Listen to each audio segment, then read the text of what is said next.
एडजी में आपका फिर से स्वागत है। आपका पर्सनल एआई ट्यूटर। और आज हम करेंगे क्लास 12 मैथमेटिक्स यानी सीबीएसई क्लास 12 के चैप्टर मैट्रिसेस का एक्सटेंडेड रिवीजन। ये एपिसोड लगभग 30 से 60 मिनट्स का है, इसलिए आराम से सुनो। नोटबुक हो तो पास रख लेना, लेकिन चाहो तो बस पैसिवली भी सुन सकते हो। मैं हूं गौरव और मेरे साथ है स्वाति। पुणे की 17 साल की स्टूडेंट अनन्या को मैट्रिसेस में सबसे ज्यादा कंफ्यूजन इसी बात पर था कि ऑर्डर पढ़ते समय रोज पहले गिननी है या कॉलम्स। आज हम definition, entries, order, matrix types, equality, addition, scalar multiplication, multiplication, transpose, symmetric और skew symmetric matrices, inverse, exam traps और एक्टिव रिकॉल क्वेश्चन सब कवर करेंगे। और सुनते हुए हर थोड़ी देर में 1 सेकंड रुककर खुद आंसर देने की कोशिश करना। मैं तुम्हें तुरंत आंसर नहीं बताऊंगी, पहले तुम्हारी मैथमेटिकल थिंकिंग को काम करने देंगे।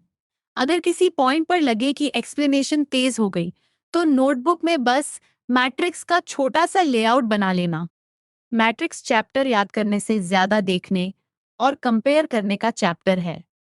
हमारा मेथड सिंपल रहेगा। पहले कॉन्सेप्ट, फिर छोटा एग्जाम्पल, फिर तुम्हारे लिए रिकॉल क्वेश्चन और उसके बाद एग्जाम पॉइंट।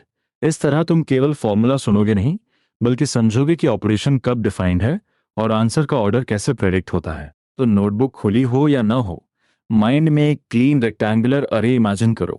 अब शुरू करते हैं मैट्रिक्स के बेसिक आइडिया से। सबसे पहले एक नेचुरल क्वेश्चन, आखिर मैट्रिसेस की जरूरत क्यों पड़ी? क्या नंबर्स को अलग अलग लिखना पर्याप्त नहीं था? चैप्टर बताता है कि मैट्रिसेस ने इंफॉर्मेशन और कैलकुलेशंस को कॉम्पैक्ट और व्यवस्थित बनाया। खासकर सिस्टम्स ऑफ लीनियर इक्वेशंस को सिंपल तरीके से रिप्रेजेंट करने की कोशिश से मैट्रिसेस का डेवलपमेंट हुआ। यानी यह सिर्फ बॉक्सेस में नंबर्स भरना नहीं, बल्कि स्ट्रक्चर के साथ इंफॉर्मेशन हैंडल करना है। इनका यूज केवल इक्वेशंस तक सीमित नहीं है। इलेक्ट्रॉनिक स्प्रेडशीट्स में budgeting, sales projection, cost estimation और एक्सपेरिमेंट्स के रिजल्ट्स एनालाइज करने में मैट्रिक्स नोटेशन काम आती है। चैप्टर फिजिकल ऑपरेशंस जैसे मैग्निफिकेशन, रोटेशन और रिफ्लेक्शन थ्रू अ प्लेन का भी मेंशन करता है। Cryptography, genetics, economics, sociology, modern psychology और इंडस्ट्रियल मैनेजमेंट में भी मैट्रिसेस उपयोगी हैं। एग्जाम पॉइंट ऑफ व्यू से एप्लीकेशन याद करने का मतलब है यूजफुलनेस समझना। चलो क्विक चेक। अगर कोई पूछे कि मैट्रिसेस का मुख्य एडवांटेज क्या है, तो तुम्हारा आंसर क्या आएगा? केवल ये मत कहना कि ये नंबर्स का रेक्टेंगुलर अरेंजमेंट है। बेटर आंसर होगा कि मैट्रिसेस इंफॉर्मेशन को कॉम्पैक्ट फॉर्म में अरेंज करती हैं और मैथमेटिकल ऑपरेशंस को सिस्टमैटिक बनाती हैं। अब तुम मन में एक लाइन बोलो, फिर आगे बढ़ते हैं। अब formal definition. A matrix is an ordered rectangular array of numbers or functions. In numbers या फंक्शंस को एलिमेंट्स या एंट्रीज कहते हैं। मैट्रिसेस को सामान्यतः कैपिटल लेटर्स जैसे ए, बी या सी से डिनोट करते हैं। यहाँ ऑर्डर्ड और रेक्टेंगुलर दोनों वर्ड्स इंपॉर्टेंट हैं। ऑर्डर्ड का मतलब अरेंजमेंट की पोजीशन मैटर करती है और रेक्टेंगुलर का मतलब रोज तथा कॉलम्स का व्यवस्थित लेआउट। राधा वाला एग्जाम्पल बहुत यूजफुल है। राधा के पास 15 नोटबुक्स हों तो उसे एक एंट्री के रूप में लिख सकते हैं। अगर 15 नोटबुक्स और 6 पेन्स हों तो एक रो में 2 एंट्रीज रखी जा सकती हैं। अब राधा, फौजिया और सिमरन की नोटबुक और पेन इंफॉर्मेशन को टेबल में अरेंज करो। तुम्हें एंट्रीज मिलेंगी और उनकी पोजीशन से पता चलेगा कि कौन सी क्वांटिटी किस पर्सन या आइटम से जुड़ी है। एक अरेंजमेंट में पर्सन्स रोज बन सकते हैं और नोटबुक्स तथा पेन्स कॉलम्स। दूसरे अरेंजमेंट में नोटबुक्स और पेन्स रोज बन सकते हैं, जबकि पर्सन्स कॉलम्स। दोनों अरेंजमेंट्स मैट्रिक्स हैं, लेकिन एंट्रीज की लोकेशन का मीनिंग अरेंजमेंट के अनुसार बदलता है। इसलिए मैट्रिक्स पढ़ते समय केवल नंबर्स मत देखो, पहले ये पहचानो कि रोज और कॉलम्स रिप्रेजेंट क्या कर रहे हैं। अब एक्टिव रिकॉल। अगर फर्स्ट कॉलम में राधा, फौजिया और सिमरन की नोटबुक्स हैं और सेकंड कॉलम में उनकी पेन्स, तो थर्ड रो सेकंड कॉलम किस इंफॉर्मेशन को रिप्रेजेंट करेगी? 1 सेकंड रुककर सोचो। सही इंटरप्रिटेशन होगी सिमरन के पेन्स की संख्या, क्योंकि थर्ड रो सिमरन की है और सेकंड कॉलम पेन्स को रिप्रेजेंट कर रहा है। मैट्रिक्स में हॉरिजॉन्टल लाइंस रोज कहलाती हैं और वर्टिकल लाइंस कॉलम्स। सोर्स में एक मैट्रिक्स है कि 3 रोज और 2 कॉलम्स हैं, इसलिए उसका ऑर्डर 3/2 है। एक मैट्रिक्स बी के 3 रोज और 3 कॉलम्स हैं, इसलिए ऑर्डर 3 by 3 है। मैट्रिक्स सी के 2 रोज और 3 कॉलम्स हैं, इसलिए ऑर्डर 2 by 3 है। ऑर्डर पढ़ने का गोल्डन रूल है, पहले रोज फिर कॉलम्स। अगर मैट्रिक्स में m रोज और n कॉलम्स हैं तो ऑर्डर m बाय n होगा। इसे m बाय n पढ़ते हैं। कॉमन मिस्टेक ये है कि स्टूडेंट डायमेंशंस को उल्टा लिख देता है, खासकर जब मैट्रिक्स लंबी और पतली दिखती है। शेप देखकर गेस मत करो, रोज काउंट करो फिर कॉलम्स काउंट करो। जनरल नोटेशन में मैट्रिक्स ए को सबस्क्रिप्ट आई जे के रूप में लिखा जा सकता है और उसका ऑर्डर m/n होता है। यहाँ सबस्क्रिप्ट आई जे का मतलब है ith रो और jth कॉलम में मौजूद एलिमेंट, इसलिए आई रो बताता है और जी कॉलम। ये छोटा नोटेशन आगे इक्वालिटी, मल्टीप्लिकेशन और ट्रांसपोज में बार बार आएगा, इसे अभी केयरफुली पकड़ लो। तो अगर कोई एंट्री सबस्क्रिप्ट 2 3 पूछी जाए तुम क्या देखोगे? सेकंड रो, थर्ड कॉलम और subscript 1 1, first row, first column. यहाँ सबस्क्रिप्ट को डेसिमल या मल्टीप्लिकेशन मत समझ लेना, ये लोकेशन कोड है। तुम्हारा आंसर क्या आ रहा है? m/n मैट्रिक्स में टोटल एलिमेंट्स कितने होंगे? सही आंसर है mn, यानी रोज की संख्या को कॉलम्स की संख्या से मल्टीप्लाई करेंगे, इसलिए 3 by 2 मैट्रिक्स में 6 एलिमेंट्स होंगे और 3 by 3 मैट्रिक्स में 9 एलिमेंट्स। अगर किसी मैट्रिक्स में 8 एलिमेंट्स हैं तो पॉसिबल ऑर्डर्स वे ऑर्डर्ड पेयर्स होंगे जिनका प्रोडक्ट 8 है, 1/8, 8/1, 2/4 और 4/2। ध्यान दो, 1/8 और 8/1 अलग ऑर्डर्स हैं, हालांकि एलिमेंट्स की संख्या सेम है। यही ऑर्डर्ड अरेंजमेंट का इंपॉर्टेंस है। चैप्टर ये भी बताता है कि पॉइंट x, y को रो या कॉलम मैट्रिक्स से रिप्रेजेंट कर सकते हैं। इसी तरह प्लेन में किसी जियोमेट्रिक फिगर के वर्टाइसेस को भी मैट्रिक्स फॉर्म में अरेंज किया जा सकता है। अब हम मैट्रिसेस के टाइप्स पर आते हैं। सबसे पहले कॉलम मैट्रिक्स। जिस मैट्रिक्स में केवल 1 कॉलम हो वह कॉलम मैट्रिक्स है, उसका ऑर्डर m/1 होगा। दूसरी तरफ जिस मैट्रिक्स में केवल 1 रो हो वह रो मैट्रिक्स है और उसका ऑर्डर 1/m होगा। ये डिस्टिंक्शन बहुत बेसिक है, लेकिन ऑब्जेक्टिव क्वेश्चंस में अक्सर डायरेक्ट पूछा जाता है। एक सेकेंड पॉज। अगर किसी मैट्रिक्स का ऑर्डर 4/1 है तो वह किस टाइप की मैट्रिक्स होगी? कॉलम मैट्रिक्स, क्योंकि उसमें 4 रोज और केवल एक कॉलम है। और 1/5 रो मैट्रिक्स। याद रखने का आसान तरीका, आखिरी डायमेंशन 1 हो तो कॉलम, पहली डायमेंशन 1 हो तो रो, लेकिन स्क्वायर मैट्रिक्स के केस में दोनों डायमेंशंस इक्वल होती हैं। स्क्वायर मैट्रिक्स में रोज की संख्या कॉलम्स की संख्या के बराबर होती है, इसलिए m/n मैट्रिक्स स्क्वायर तभी होगी जब m=n हो। इसे square matrix of order n कहा जाता है। स्क्वायर मैट्रिक्स में मेन डायगोनल के elements a subscript 1 1, a subscript 2 2 और आगे इसी पैटर्न में होते हैं। डायगोनल की पहचान रो और कॉलम नंबर्स के इक्वल होने से होती है। अब डायगोनल मैट्रिक्स, ये स्क्वायर मैट्रिक्स होती है जिसमें सभी नॉन डायगोनल एलिमेंट्स 0 होते हैं। यानी अगर i और j अलग हैं तो o सबस्क्रिप्ट i j 0 होगा। डायगोनल पर नंबर्स कुछ भी हो सकते हैं, जैसे 1/1 मैट्रिक्स में 4 या लार्जर मैट्रिक्स में अलग अलग डायगोनल एंट्रीज। इसलिए हर डायगोनल मैट्रिक्स स्क्वायर होती है, लेकिन हर स्क्वायर मैट्रिक्स डायगोनल नहीं होती। स्केलर मैट्रिक्स डायगोनल मैट्रिक्स का स्पेशल केस है। इसमें नॉन डायगोनल एंट्रीज 0 होती हैं और सभी डायगोनल एंट्रीज एक ही कांस्टेंट के बराबर होती हैं। उदाहरण के लिए डायगोनल पर 3 3 3 हो और बाकी एंट्रीज 0 हों तो यह स्केलर मैट्रिक्स है। एग्जाम पॉइंट, स्केलर मैट्रिक्स को डायगोनल मैट्रिक्स की एक्स्ट्रा कंडीशन के साथ पहचानो, केवल डायगोनल देखकर स्केलर मत कह देना। आइडेंटिटी मैट्रिक्स स्केलर मैट्रिक्स का वह स्पेशल केस है जिसमें कि इक्वल टू 1 होता है। मेन डायगोनल पर सभी एंट्रीज 1 और बाकी सभी एंट्री 0। ऑर्डर n की आइडेंटिटी मैट्रिक्स को i सबस्क्रिप्ट n से डिनोट करते हैं और कॉन्टेक्स्ट क्लियर हो तो सिंपली i लिखते हैं। इंपॉर्टेंट रिलेशन, हर आइडेंटिटी मैट्रिक्स स्केलर मैट्रिक्स है, लेकिन स्केलर मैट्रिक्स तभी आइडेंटिटी होगी जब उसका कॉमन डायगोनल वैल्यू 1 हो। जीरो मैट्रिक्स या नल मैट्रिक्स में हर एलिमेंट जीरो होता है। इसका ऑर्डर कॉन्टेक्स्ट से पता चलता है, इसलिए केवल ओ लिखना पर्याप्त हो सकता है। जीरो मैट्रिक्स एडिशन में एडिटिव आइडेंटिटी का काम करती है, यानी सूटेबल सेम ऑर्डर की मैट्रिक्स ए के लिए ए प्लस ओ और ओ प्लस ए दोनों ए के बराबर होंगे।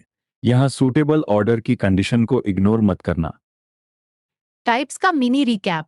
1 column means column matrix, 1 row means row matrix, equal rows and columns means square matrix, non diagonal zeros means diagonal matrix, equal diagonal entries वाला diagonal matrix scalar matrix, diagonal ones और बाकी zeros identity matrix, और all entries zero वाली zero matrix. अब खुद बताओ, identity matrix diagonal matrix है या नहीं?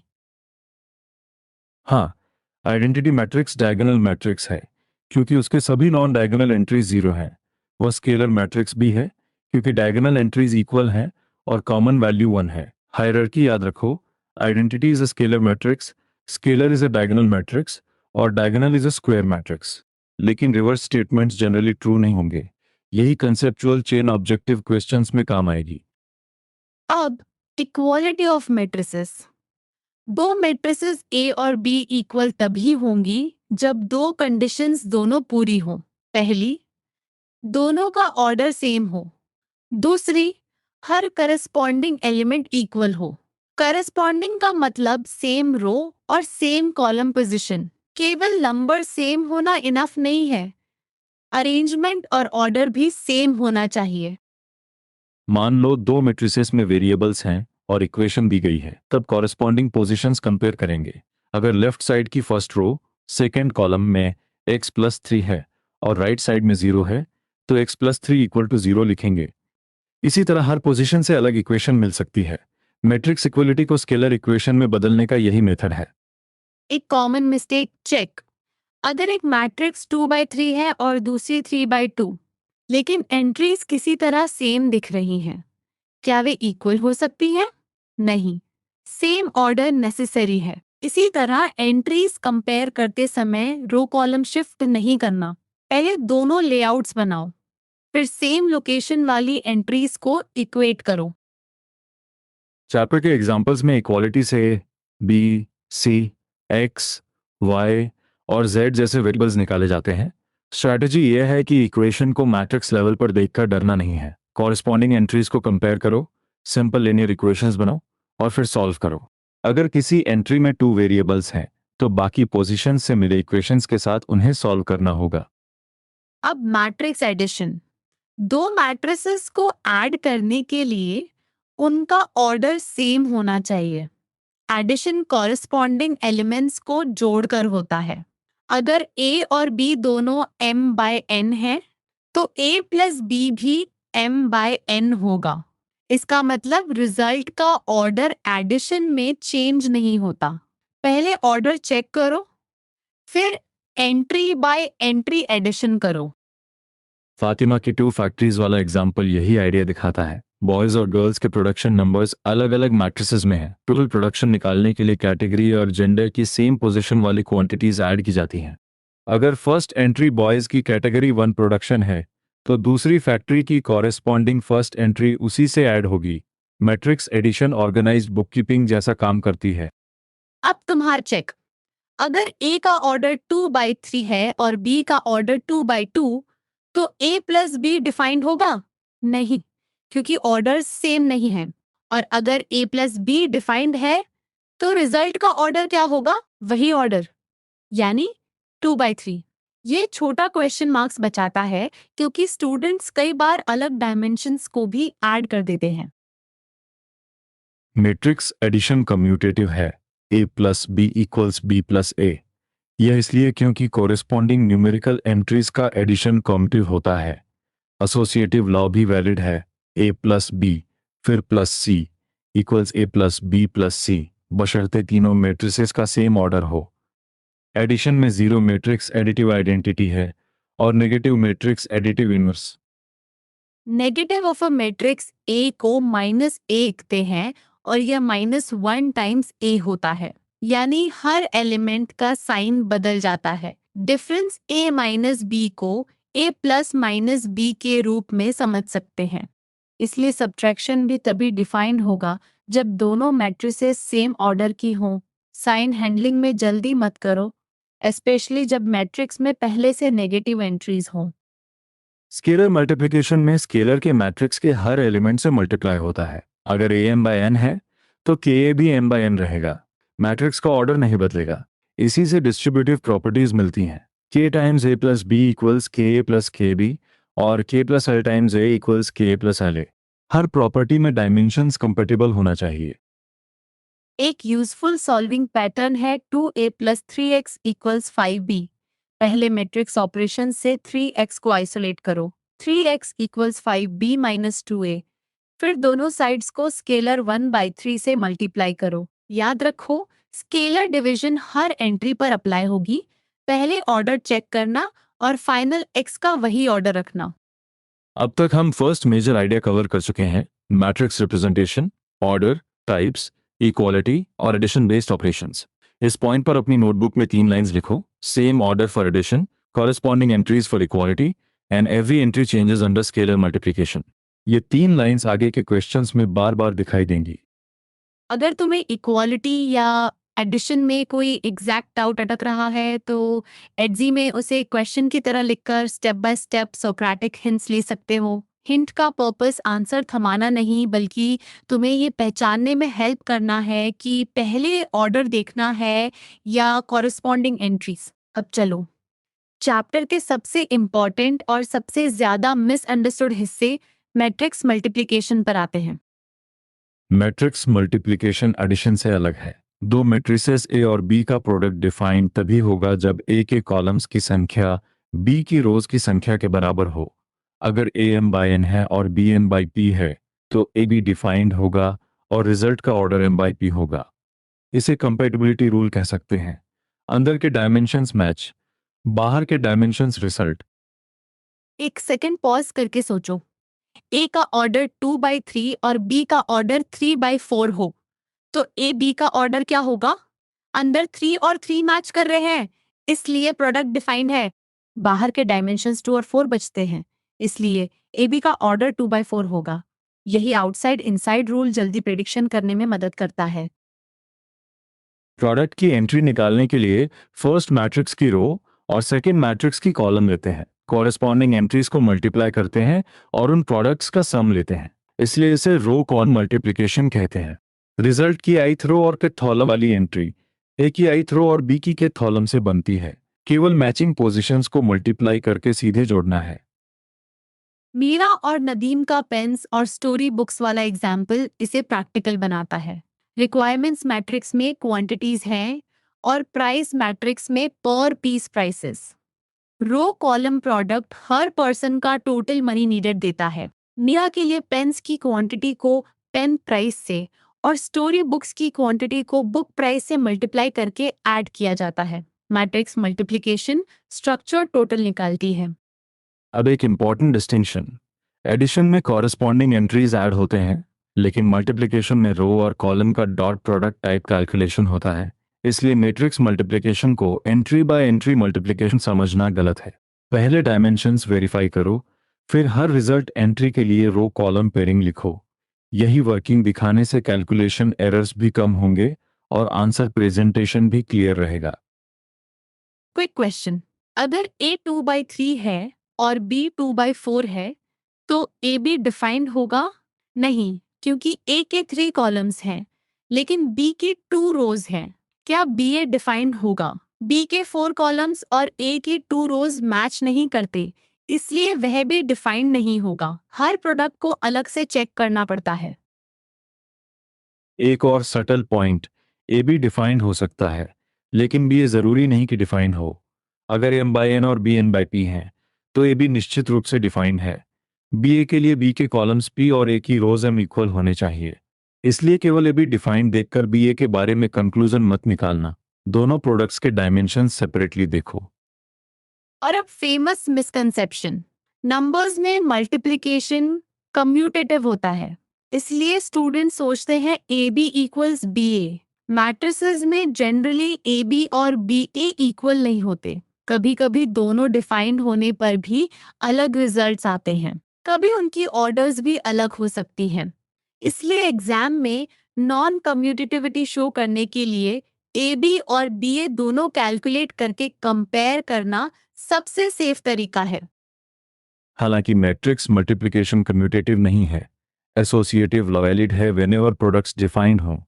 ए B whole multiplied by C equals A multiplied by B C distributive laws भी वैलिड हैं। A multiplied by B plus C equals A B plus A C और A plus B multiplied by C equals A C plus B C. Brackets की placement बदल सकती है, लेकिन order of factors नहीं बदलना। यह माइल्ड डिसएग्रीमेंट वाली बात, अगर कोई कहे कि एसोसिएटिव और कम्यूटेटिव ऑलमोस्ट सेम है, तो क्या तुम अग्री करोगे? नहीं, एसोसिएटिव में ग्रुपिंग बदलती है, जैसे ए बी सी की ऑर्डर वही रहती है।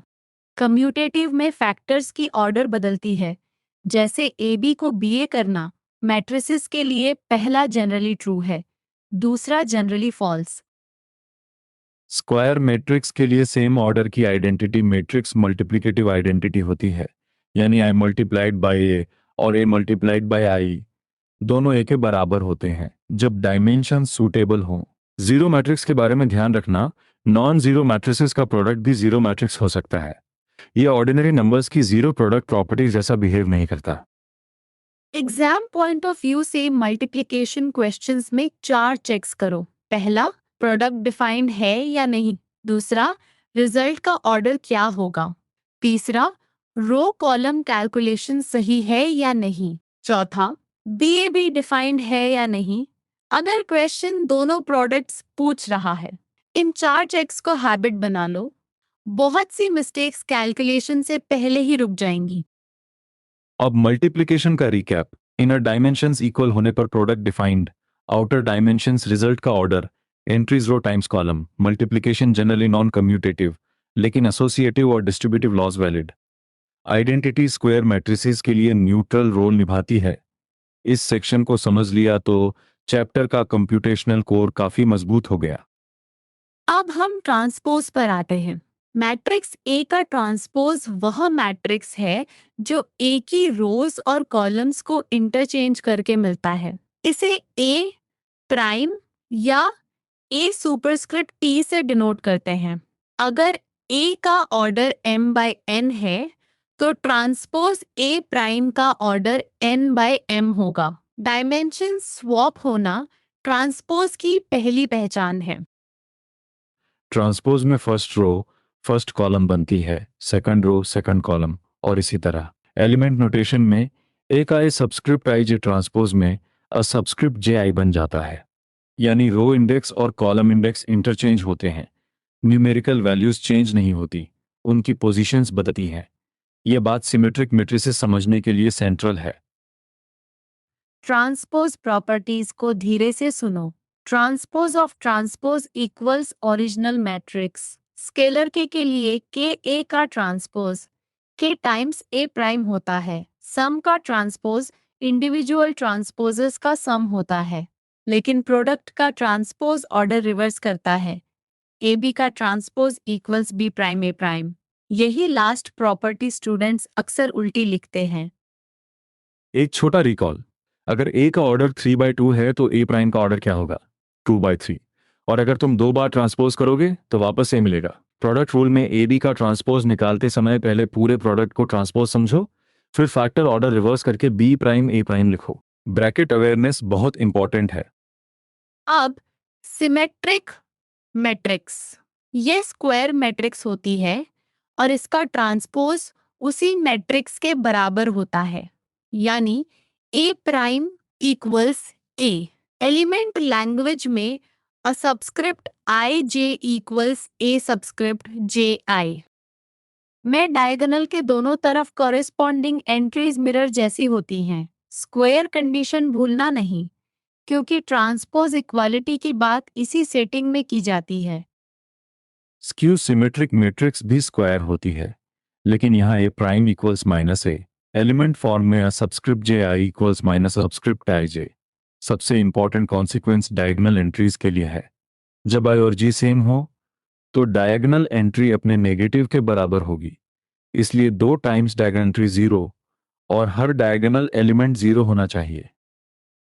एक सेकंड पाज।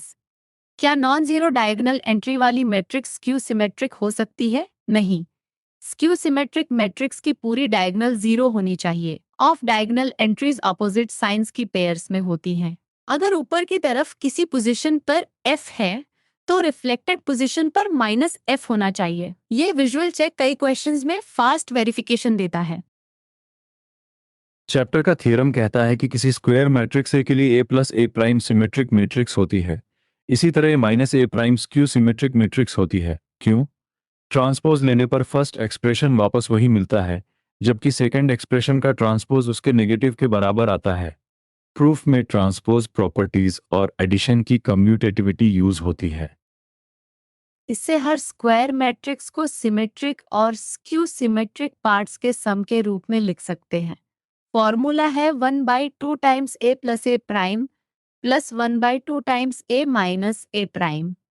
पहला पार्ट सिमेट्रिक है, दूसरा स्क्यू सिमेट्रिक। एग्जाम में एक्सप्रेशन लिखते समय ब्रैकेट साफ रखो क्योंकि दोनों हाफ्स की साइंस अलग हैं।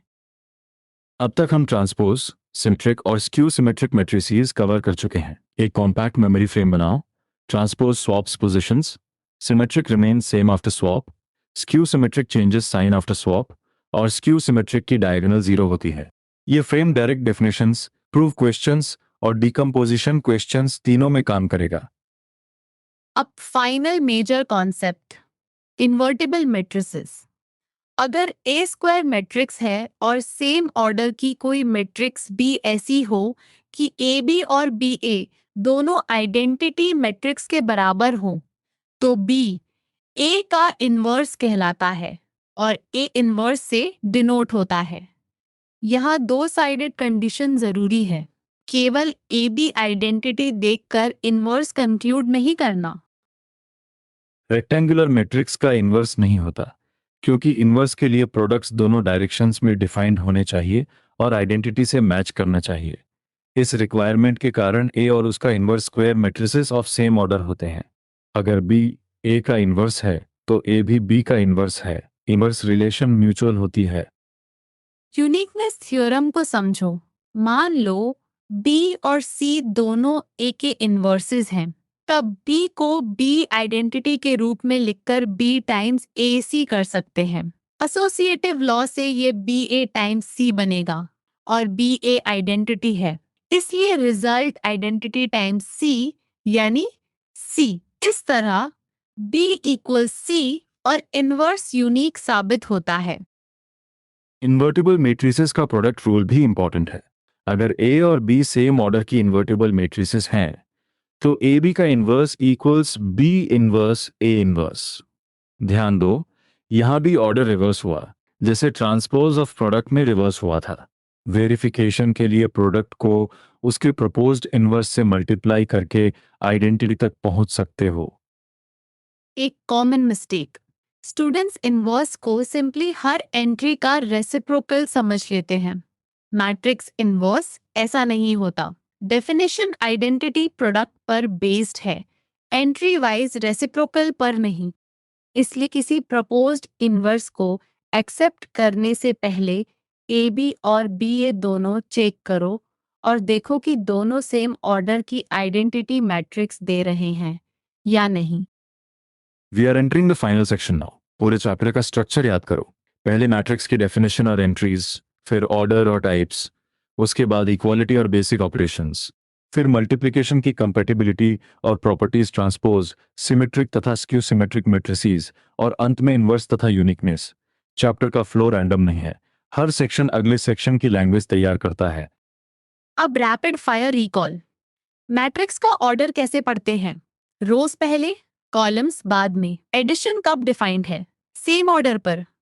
मल्टीप्लिकेशन कब डिफाइंड है? फर्स्ट मैट्रिक्स के कॉलम्स सेकंड मैट्रिक्स की रोज के बराबर हो। प्रोडक्ट का ऑर्डर, आउटर डायमेंशंस। ट्रांसपोज में क्या इंटरचेंज होता है? रोज और columns. Symmetric condition, a prime equals a. Exam writing के लिए एक डिसिप्लिन सीक्वेंस रखो। मैट्रिक्स का ऑर्डर लिखो, ऑपरेशन डिफाइंड होने की रीजन बताओ, इंटरमीडिएट कैलकुलेशन साफ रखो और फाइनल मैट्रिक्स का ऑर्डर मेंशन करो जब यूजफुल हो। इक्वालिटी क्वेश्चंस में कॉरेस्पॉन्डिंग एंट्रीज कंपेयर करो। मल्टीप्लिकेशन में रो कॉलम प्रोडक्ट्स दिखाओ। प्रूफ क्वेश्चंस में रेलेवेंट प्रॉपर्टी का नाम और उसका एप्लीकेशन दोनों लिखना आंसर को एकेडमिकली कंप्लीट बनाता है। अब फाइनल चैलेंज, बिना नोट्स देखे एक छोटी चेकलिस्ट बोलो। M/N मैट्रिक्स में एलिमेंट्स कितने, आइडेंटिटी मैट्रिक्स स्केलर क्यों, AB और BA के बारे में क्या वार्निंग, स्क्यू सिमेट्रिक की डायगोनल कैसी और इनवर्स की डिफाइनिंग कंडीशन क्या। अगर इनमें से किसी आंसर पर हेजिटेशन हो उसे मार्क करो, वही तुम्हारा नेक्स्ट रिवीजन टारगेट है।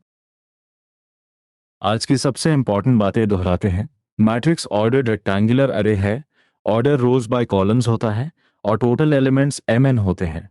एडिशन के लिए सेम ऑर्डर चाहिए। मल्टीप्लिकेशन में इनर डायमेंशंस मैच होती है और रिजल्ट आउटर डायमेंशंस का होता है। मैट्रिक्स मल्टीप्लिकेशन जनरली कम्यूटेटिव नहीं है। ट्रांसपोज रोज और कॉलम्स इंटरचेंज करता है। सिमेट्रिक में ए prime equals a, skew symmetric में ए प्राइम इक्वल्स -a और डायगोनल 0 होती है। इनवर्स तभी है जब दोनों प्रोडक्ट्स आइडेंटिटी दें। एक कॉमन मिस्टेक, फिर याद रखो, ऑर्डर देखकर ऑपरेशन अज्यूम मत करना। एडिशन और सब्ट्रैक्शन में सेम ऑर्डर चेक करो, मल्टीप्लिकेशन में इनर डायमेंशंस चेक करो और ट्रांसपोज ऑफ प्रोडक्ट में फैक्टर ऑर्डर रिवर्स करो। आज का कॉन्क्रीट नेक्स्ट स्टेप है कि नोटबुक में 3 छोटे क्वेश्चंस सॉल्व करो, पॉसिबल ऑर्डर्स वाला, 1 मैट्रिक्स इक्वालिटी वाला और 1 रो कॉलम प्रोडक्ट वाला। फिर अपने आंसर्स को रीजन के साथ वेरीफाई करो।